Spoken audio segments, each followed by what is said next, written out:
Hoje nós queremos iniciar o capítulo 2 do nosso livro do Apocalipse, no qual nós estamos vendo a mensagem urgente para a vida da igreja.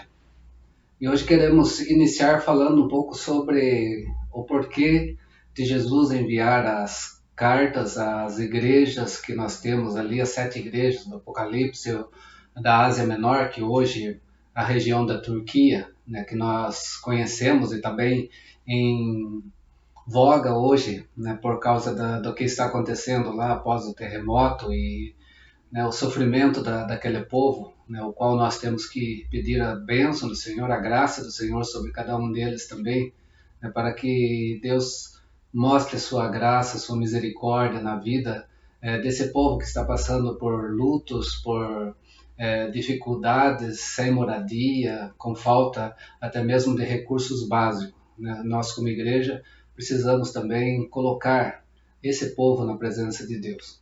Mas Apocalipse ele traz para nós aqui uma ideia de um novo começo, de um novo Gênesis, né? Aquilo que aconteceu na primeira criação e aquilo que está acontecendo agora no final dessa criação. O Deus concretizando toda a criação, né, de acordo com os seus propósitos. Em Gênesis nós temos a criação dos céus e da terra. No Apocalipse nós vamos ter o novo céu e a nova terra.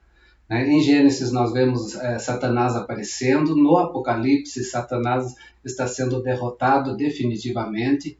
Em Gênesis nós temos a árvore da vida, né, que é afastada do homem por causa do pecado. Em Apocalipse nós vamos ter essa árvore sendo disponível novamente ao homem, agora esse homem restaurado através de Cristo Jesus. Em Gênesis também a terra é amaldiçoada. E no livro do Apocalipse nós vamos ver que já não há mais maldição. A amaldiçoada foi em Gênesis por causa do pecado. Em Apocalipse, o pecado sendo retirado, já não há mais maldição. Em Gênesis existe trevas, existe noite, no Apocalipse diz que não haverá mais noite. Em Gênesis a morte, o Apocalipse diz que a morte já não mais existe. Em Gênesis nós temos dor, em Apocalipse a dor também já não mais existe. Então nós temos agora a criação perfeita de Deus, né, depois que o pecado nos afastou dela.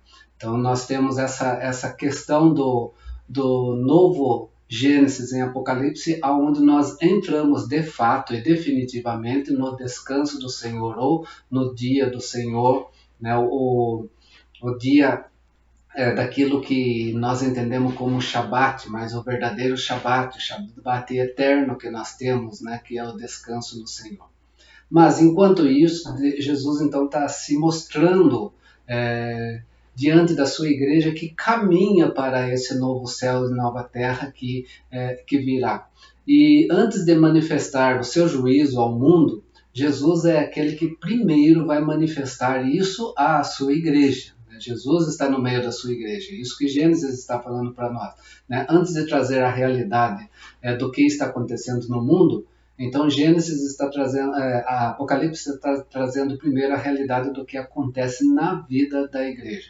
1 Pedro 4, verso 17, ele diz que porque já é tempo de que comece o julgamento pela casa de Deus. Já é tempo, né? E o tempo começa pelo julgamento na casa de Deus. E se primeiro começa por nós, qual será o fim daqueles que são desobedientes ao Evangelho de Deus?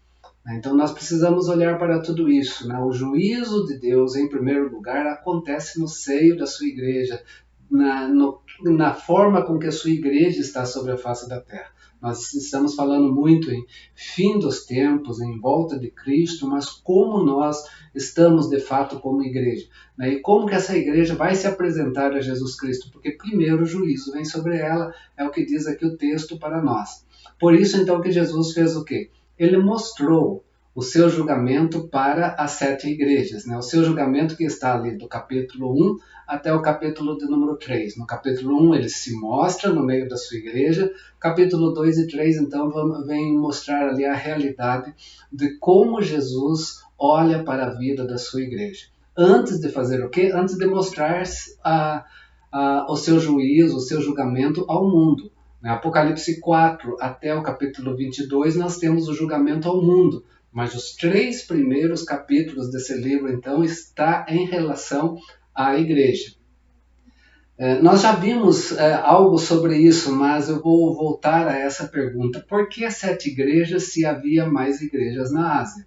É porque estas 7 igrejas falam o quê? Da plenitude da igreja como um todo, né, em todo o tempo até o retorno de Jesus Cristo. E em todo o tempo até o retorno de Jesus Cristo, como Jesus está no meio da sua igreja, como que ele avalia a sua igreja e como ele traz o julgamento para a vida da sua igreja.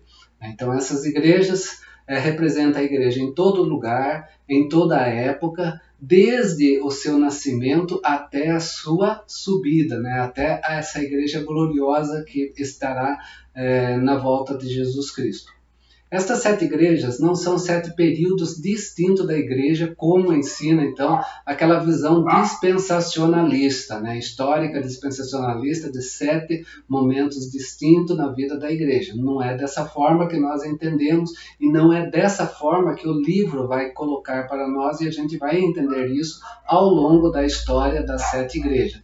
Em cada período da igreja, a realidade das 7 igrejas esteve presente, não estava uma realidade para depois outra, ela sempre esteve na vida da igreja. E nós podemos ver então os sinais dessa realidade que está nas 7 cartas, né, em cada congregação, em cada igreja local. Assim como quando vamos falar sobre o juízo sobre a face da terra, muitas coisas que acontecem que nós imaginamos que vai acontecer sobre toda a terra, não, vai acontecer em partes da terra. O livro vai mostrar isso. Né? Uma parte da terra isso acontece, em outra parte da terra está acontecendo isso, né? Sobre o julgamento e sobre o juízo de Deus que está vindo sobre a face da terra, do capítulo 4 ao 22 do Apocalipse. Da mesma forma, então nós temos a igreja na sua totalidade e a realidade sempre presente na vida dessa igreja, né, em alguns aspectos daquilo que está nessas 7 cartas. O que nós vemos nessas cartas? Que elas têm também basicamente a mesma estrutura, ela não modifica a sua estrutura. Qual será a sua estrutura? Primeiro, Jesus se apresenta. Segundo, Jesus faz uma apreciação dessa igreja. Terceiro, se há reprovação, Jesus traz reprovação a essa igreja. E quarto, ele traz consigo a sua promessa para a vida dessa igreja. Por que eu falo se há reprovação? Por quê? 2 igrejas só receberam elogios. Essas 2 igrejas é Esmirna, né, e Filadélfia. 4 igrejas receberam elogios, mas também receberam críticas, que é Éfeso, Pérgamo, Tiatira e Sardes. E uma igreja, somente ela recebeu só crítica, ela não teve elogio da parte de Jesus Cristo. Essa é a igreja de Laodiceia. Essas igrejas ensinam para nós várias lições, né? Com os elogios, com as críticas que Jesus traz à vida da sua igreja. Nós vamos começar a entender isso a partir deste vídeo, então, né, sobre essas críticas que nós temos na vida da igreja, esses elogios que nós temos na vida da igreja e as lições que nós podemos trazer para a vida da igreja. Né? Lembrando que este é o vídeo de número 14, então se você perdeu algum, volte atrás, mesmo na mesma página aqui, que vai estar lá para entender melhor. Primeira coisa que nós precisamos ver, que Cristo é conhecido na igreja e através da igreja. Né? Apocalipse 1, verso 12 e 13, que nós já vimos em vídeo anterior, né, quando Jesus se mostra a João de forma gloriosa, né, não o Cristo que subiu aos céus, mas o Cristo que agora tem toda a plenitude sobre si, né, e de forma gloriosa ele se mostra a João, tanto que João não vê Jesus naquele momento de forma a reconhecê-lo na sua totalidade, porque agora ele está em forma gloriosa. Mas em forma gloriosa, o que ele diz?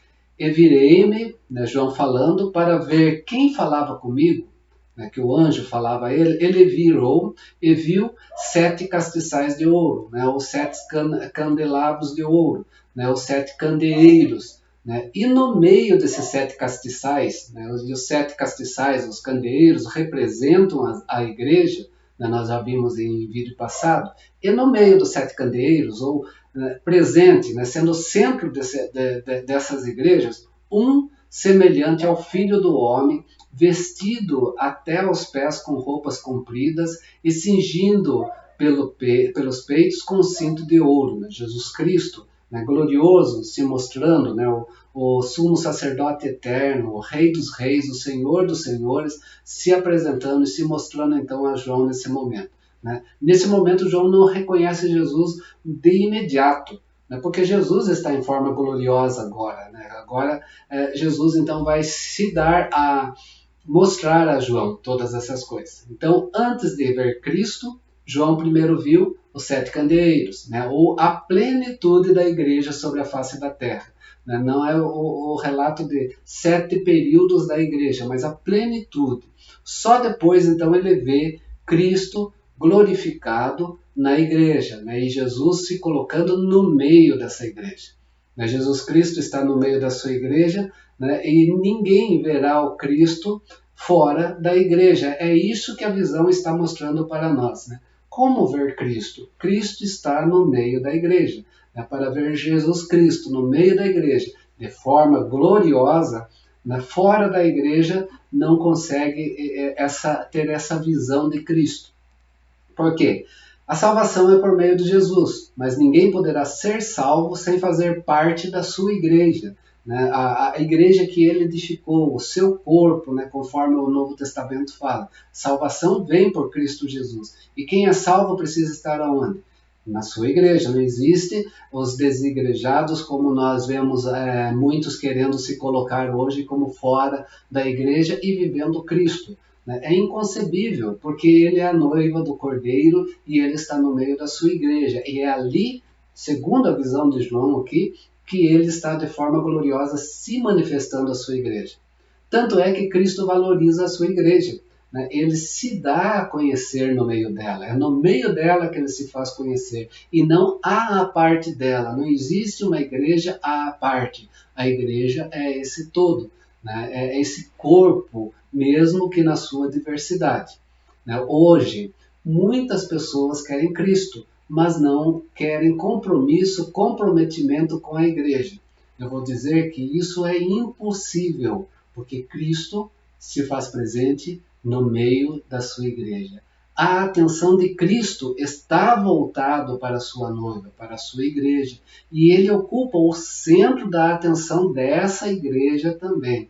Né? Dessa forma que o livro começa a mostrar para nós então, né? Que Cristo está no meio da sua igreja, né? E ele se dá a conhecer, né? Através também da sua igreja. A segunda coisa que nós vemos aqui é que Cristo, no meio da sua igreja, ele está em ação. Né? Em ação fazendo o quê? Trazendo remédio para os males que há na sua igreja. Né? Ele não está diante de uma igreja já gloriosa, mas uma igreja sobre a face da terra. De santos, sim, mas pecadores ainda também. E ele está ali com o remédio. E ele olha para os males da sua igreja e também dentro do olhar na sua igreja, ele oferece aquilo que a igreja precisa. Vemos isso no início de cada uma das 7 igrejas, a começar no capítulo 2 até o capítulo 3. Capítulo 2, verso 1, verso 8, verso 12 e verso 18. E no capítulo 3, verso 1, verso 7 e verso 14, que dá a totalidade da igreja. Eu vou ler só para nós entendermos como Jesus está em ação no meio da sua igreja. Começa o capítulo 2, verso 1, dizendo assim: escreve ao anjo da igreja de Éfeso. Isso diz aquele que tem na sua destra as 7 estrelas, que anda no meio dos 7 castiçais de ouro. E ao anjo da igreja em Esmirna, escreve: isto diz o primeiro e o último, que foi morto e reviveu. Ao anjo da igreja que está em Pérgamo, escreve: isso diz aquele que tem a espada aguda de 2 fios. Ao anjo da igreja de Tiatira, escreve: isso diz o Filho de Deus, que tem seus olhos como chama de fogo e os pés semelhante ao latão reluzente. No capítulo 3 ele continua: E ao anjo da igreja que está em Sardes, escreve: isso diz o que tem os 7 Espíritos de Deus, as 7 estrelas. Conheço as suas obras, que tem nome de que vive e está morto. E ao anjo que está na igreja em Filadélfia, escreve: isto diz o que é santo, o que é verdadeiro, o que tem a chave de Davi, o que abre e ninguém fecha, e fecha e ninguém abre. E ao anjo da igreja de Laodiceia escreve: isso diz o Amém. Amém, meus queridos. Jesus traz aqui como seu nome. Nós usamos o Amém, às vezes, de forma muito ruim na vida da igreja, né? Porque Jesus é o Amém. Então, às vezes, nós queremos falar Amém para qualquer coisa, como eu estou entendendo, bom dia, boa tarde e por aí vai. Né? Nós precisamos ter um pouco de olhar atento para isso que Jesus está falando aqui à igreja de Laodiceia. Ele é o Amém, ele é a verdade. Então nós não podemos usar esse Amém apenas como, ei, estou prestando atenção. Não é assim, nem ficar fazendo que esse Amém seja repetido, né, para chamar a atenção, porque nós podemos estar colocando o nome de Deus em vão. Isso escreve a igreja de Laodiceia. Isso diz o Amém, a testemunha fiel e verdadeira, o princípio da criação de Deus. E é interessante que a Laodiceia, a igreja que só tem crítica, não tem elogio, que ele se apresenta como o Amém. Né? Fica algo para nós pensarmos bem em relação a isso. Mas o que nós vemos aqui então nessas cartas iniciais em todas elas? Em todas elas, Jesus está no meio da sua igreja, em todas elas ele se apresenta de forma diferenciada para cada igreja, né, pela necessidade de cada igreja, pelos males que existem em cada igreja, ou pelo elogio que há nessa igreja. Para os males ele traz o remédio, né, para a vida da sua igreja também. Nós vamos ver isso depois, uma por uma, das 7 cartas à igreja. Cristo não apenas está no meio da sua igreja, então, conforme nós já vimos no capítulo 1, verso 13, com relação ao Cristo glorificado. Mas aqui que nós vemos é a ação, né, nessa apresentação de Jesus à 7 igreja. Ele está andando, ele está passeando no meio da sua igreja. E nesse passeio, nesse andar da vida da igreja, tem um objetivo. Qual é o objetivo? Ele está com uma ação investigatória no meio da sua igreja. Ele vê tudo o que está acontecendo na vida da sua igreja. Não adianta os homens colocarem panos, né, por cima de questões de pecados na vida da sua igreja, porque Jesus está olhando para o pecado e para aquilo que está sendo feito na vida da sua igreja. Às vezes nós queremos o politicamente correto dentro da igreja, humanamente falando. Jesus está olhando para a sua igreja. Vamos atentar para isso, né? Principalmente a liderança, porque a cada carta que nós temos, Jesus fala à liderança. Ele não fala simplesmente aos membros, mas em primeiro lugar chama a atenção aos líderes da igreja, aos anjos da igreja, né? Aos mensageiros que estão na vida da igreja. Né? Então, tentar tapar sol com a peneira às vezes não funciona no contexto humano, e no contexto divino jamais funcionará. Então nós temos que olhar para isso, tá? Então nós vemos que Jesus está no meio da sua igreja andando e ele está com uma ação de investigação no meio dela. Também no capítulo 2, verso 1, quando Jesus se apresenta, ele mostra que ele sonda a igreja, né? Porque os seus olhos são como chama de fogo. Chama de fogo e fogo, nós precisamos entender que fogo às vezes não tem a ver com a questão de línguas parecida com os de fogo de Atos, que é mal interpretada dentro de um contexto pentecostal. Né? Chamas de fogo aqui é juízo, e o fogo é juízo. Né? Quando fala lá em Atos que o Espírito Santo desceu sobre a vida da igreja, como parecido como chamas de fogo, é porque eles saíram, né, falando da grandeza de Deus e mostrando também o juízo de Deus sobre aqueles que não se arrependerem. Né? Por isso que aqueles cerca de 3.000 falaram quando ouviram, né, sobre, né, a grandeza de Deus em Cristo Jesus, e ficaram sabendo sobre aquilo que será o juízo de Deus sobre suas vidas, se não houver arrependimento. A primeira coisa deles foi perguntar: o que faremos, irmãos? E a resposta foi: arrependei-vos. Né? Por quê? Porque quando Jesus veio também, né, João o batizador que nós temos lá, que preparou, né, a vinda de Cristo, ele falou que Jesus teria na mão, né, um machado para cortar a árvore. Né? Ele viria, né, para batizar com o Espírito, mas também ele viria para batizar ou para agir como fogo. Não é fogo do Espírito, fogo é juízo. Às vezes nós vemos até hinos, cânticos sendo cantados em Apocalipse, falando para Jesus mandar fogo, queima, Senhor. Queima, Senhor, é juízo, tá? Vamos olhar para aquilo que nós pedimos a Deus e da forma errada, equivocada que nós cantamos às vezes, né? Louvores que não têm uma realidade bíblica, tão somente humana. Né? Porque os seus olhos estão como chama de fogo, diz Apocalipse capítulo 2, verso 18. É assim que Jesus olha para a sua igreja também. Há muitos males que atacam a igreja, e nós vamos ver isso em cada uma dessas igrejas, né, o que pode estar no meio da igreja de Jesus Cristo, e Jesus Cristo ali está olhando. O esfriamento, a perseguição, as heresias, a imoralidade, presunção, né, o antropomorfismo,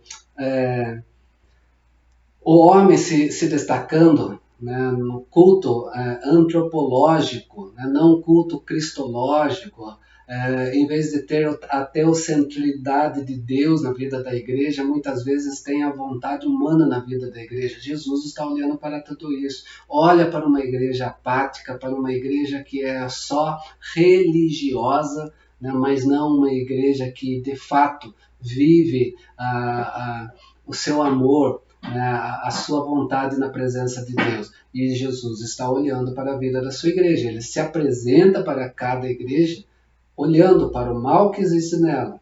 Tem remédio? Tem. O remédio está em quem? Está em Cristo também, se essa igreja voltar-se para Cristo. Né?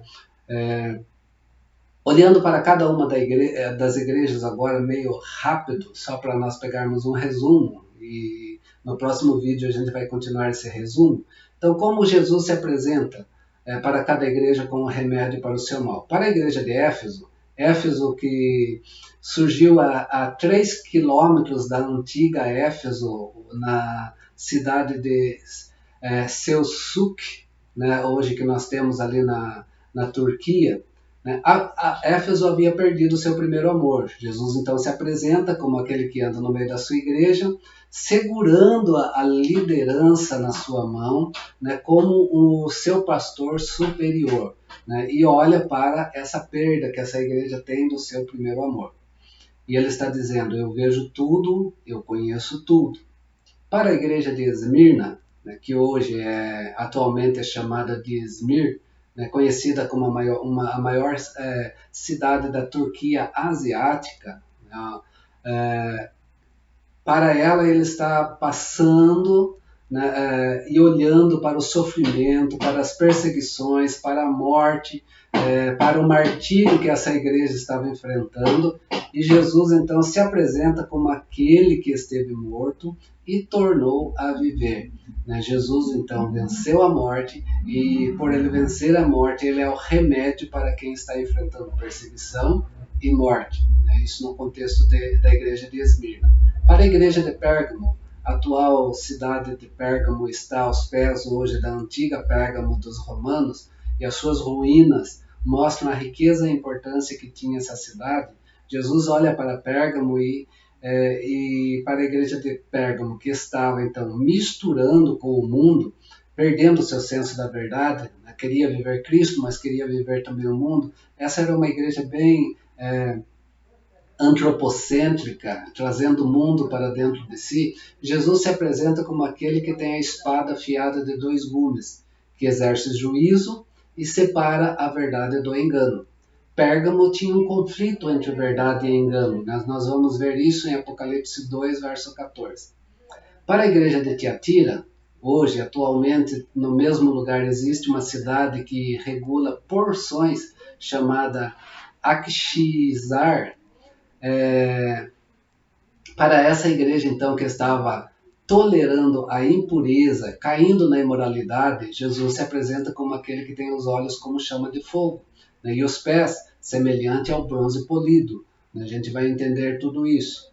Para a igreja de Sardes, a quinta igreja, atualmente pode até ser visitada ainda as ruínas, né, dessa cidade, né, que está ao lado da antiga Sardes, hoje chamado Sartes.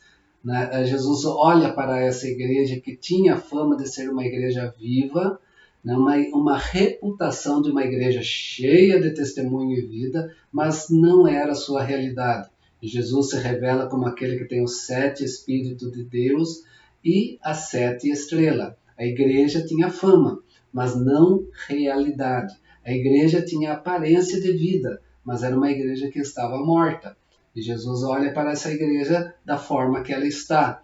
Ele traz o remédio para os seus males, se assim a igreja quiser esses remédios para si. Para a igreja de Filadélfia, né, atualmente a antiga Filadélfia é ocupada pelo vilarejo de Alasseir, né, também na Turquia. Né, Jesus olha para essa igreja e vê uma igreja fraca, mas ele vê uma igreja fiel. Jesus vê muitas oportunidades diante dessa igreja, por isso ela é uma porta aberta. E para ela, então, ele diz que tem a chave de Davi, que abre e ninguém fecha, e que fecha e ninguém abrirá. E por último, para a igreja de Laodiceia, atualmente existe uma moderna hoje cidade chamada Denizli, que se expandiu em torno das fontes de águas que havia ali em Laodiceia, fonte de águas termais, né, no local chamado Pumacale. Né, nós vemos Jesus olhando para Laodiceia e vendo uma igreja sem fervor espiritual, uma igreja morna, embora rica financeira. Né? Essa igreja era rica por causa das suas fontes termais que havia e trazia muita riqueza, mas era conhecida como uma igreja morna, nem fria e nem quente, né? Embora rica, mas era pobre espiritualmente. E Jesus se apresenta para essa igreja como aquele que é constante, que é fidedigno no meio de tantas mudanças. Assim, então, diante dessas 7 igrejas, né, finalizando, né, esta parte, Cristo se apresenta para cada uma da sua igreja como um remédio para o seu mal. Né? Isso está presente não em partes da história da igreja, mas na totalidade da igreja. Alguma coisa de cada igreja pode estar presente numa igreja local hoje, e nós temos que olhar para isso para nós entendermos o que Jesus está pedindo de nós como igreja na sua presença. Semana que vem nós vamos, semana que vem não, desculpa, no próximo vídeo, o vídeo de número 15, nós vamos olhar para dentro dessa igreja ainda, continuar olhando, né, pela visão de Cristo na vida dessa igreja e ver que nessas igrejas existem pessoas fiéis e nessa igreja existem pessoas infiéis. Né? Às vezes nós temos essa ânsia, por assim dizer, de querer fazer a limpeza na vida da igreja, mas lembra que Jesus foi categórico em dizer que o joio e o trigo cresceriam juntos e quem estaria arrancando o joio do trigo seria o próprio Cristo no último dia. Faz parte dele, não quer dizer que nós não podemos olhar para a vida da igreja e retirar os males que existem na vida da igreja. Mas mesmo nós humanamente olhando para a vida da igreja, retirando os males, ainda há males que às vezes nós não vemos, mas está presente. Porque às vezes tem ações nossas que por trás tem por causa de reações também que não estão de fato ligadas àquilo que Cristo de fato coloca sobre a vida da sua igreja. E ele está olhando para tudo isso. E nós vamos olhar dessa forma bem tranquila para a vida da igreja, sem muito romantismo, mas realidade. Né? Porque é essa realidade que nós precisamos olhar para nós entendermos como que nós andamos sobre a face da terra como igreja de Jesus Cristo e como nós somos comunidade, né? Igreja, né, reunida em louvor e adoração a Deus, em busca de oração na sua presença, em busca de intimidade com Ele conjunta, como nós somos de fato a igreja, porque Jesus está no meio da sua igreja. Espero que tenham entendido um pouco. Essa é uma introdução que agora nós fazemos ao livro. A primeira parte foi a apresentação de Jesus e agora sim nós vamos entrar Então, na realidade do livro que Jesus quer trazer para nós. E nós vamos ter, então, conhecimento de cada igreja ainda. Ainda a gente vai ver alguns aspectos no próximo vídeo, para depois nós chegarmos igreja por igreja, para nós olharmos nossa vida na presença de Deus, individual e coletivo. Que Deus assim nos abençoe. Um forte abraço desse irmão em Cristo e vamos prosseguindo então a partir desse vídeo de número 14. Esteja transmitindo esse vídeo para mais pessoas também, para que possam entender. Muitos acham esse livro difícil, confuso e que dá medo. E não existe nada disso na vida desse livro. Né? Esse livro ele quer trazer vida para nós. Ele quer mostrar aonde sim existe a morte, né? Onde está o pecado e onde está a solução para nós não estarmos diante desse pecado. Né? E Jesus quer uma igreja fortalecida, e é isso que ele traz para a vida da sua igreja através desse livro. Né? Através desse livro ele está dando ânimo e força para a igreja, mesmo que passando por momentos difíceis sobre a face da terra. Ok? Forte abraço, até a próxima.